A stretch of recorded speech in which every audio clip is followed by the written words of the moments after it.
I remember that night so clearly, like it's burned into my memory. The way the dim lights in the restaurant reflected off her hair, the faint clinking of cutlery against plates, the hum of other conversations around us, it all felt perfectly ordinary. And yet, what she said that night shattered everything I thought I knew about us. We were supposed to be a team. We were supposed to care for each other. But as she looked across the table, her voice calm, almost bored, she said, "You're easy to replace." For a moment, I froze. My fork hovered halfway to my mouth. I blinked at her, unsure if I had heard correctly. I wanted to laugh, to ask if she was joking, but the cold seriousness in her eyes told me she wasn't. She wasn't teasing. She wasn't trying to make a joke. She meant it. She truly believed that I was someone who could just be swapped out, like an old coat hung up in the closet when it no longer fit. I sat there in silence, pretending to chew on my food, but my mind was racing faster than it had in years.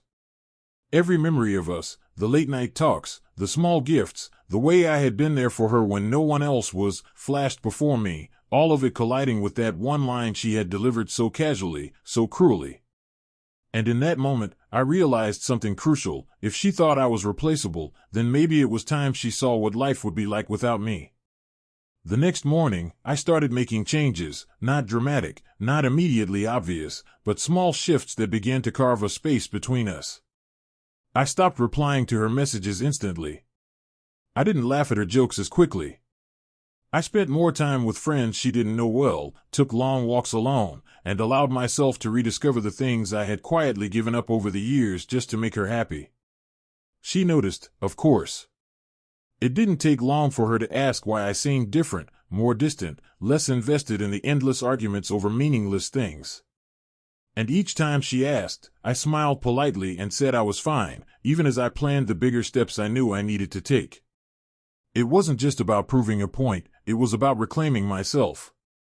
Every time she belittled me, every time she treated me as if my presence was optional, it fueled the fire inside me.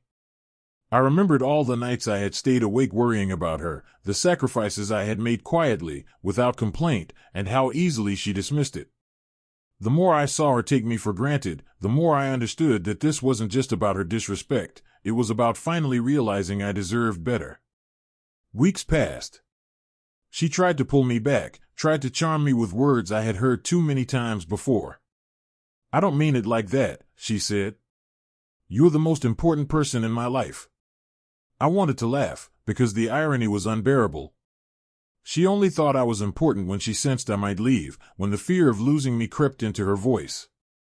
But by then, I had already made my decision. The day I left, I didn't make a scene. I didn't yell or slam doors. I simply walked out, carrying only the essentials and a quiet sense of relief.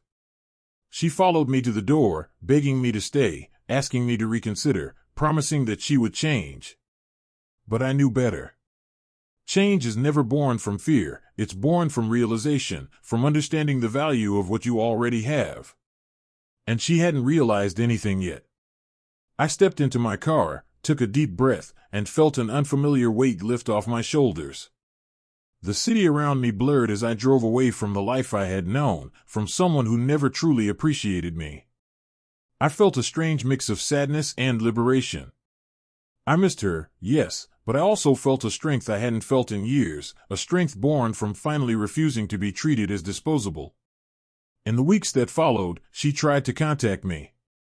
Messages, calls, even visits I politely declined. And with each attempt, I felt the satisfaction of knowing she was beginning to realize that I wasn't as replaceable as she thought. But more importantly, I wasn't trying to prove anything for her. I was living my life on my own terms. I was seeing the world in color again, feeling excitement about things I hadn't allowed myself to enjoy in years. And then, almost unexpectedly, I found someone else. Someone who didn't take me for granted, who appreciated the small things I did, the quiet gestures, the little sacrifices that once went unnoticed. With her, I felt seen. I felt valued. And it was then I realized that leaving wasn't just about proving a point to my ex, it was about proving to myself that I deserved someone who truly wanted me in their life, without question, without doubt, without belittlement. Looking back now, that night at dinner feels like a turning point I didn't know I needed. Her words, as cruel as they were, became the catalyst for the life I had been too scared to claim for myself. She thought I was replaceable, and in a way, she was right, but only in her life. In mine, I was irreplaceable, not to her, but to the person I was becoming. And as I sit here today, months later, I can finally say with certainty that walking away was the best decision I ever made. Life without her wasn't empty or lonely, it was full of possibilities I had ignored for too long. She got to see how it felt to lose someone she underestimated, and I got to see what it truly meant to find myself again. Some people might think leaving without confrontation is weak, but there's a quiet power in refusing to be someone's backup plan. There's freedom in knowing your worth, in walking away from someone who can't see it, and in embracing a future where you are never optional.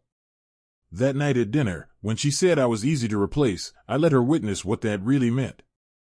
But the truth is, the only person I needed to convince was myself, and in the end, I did.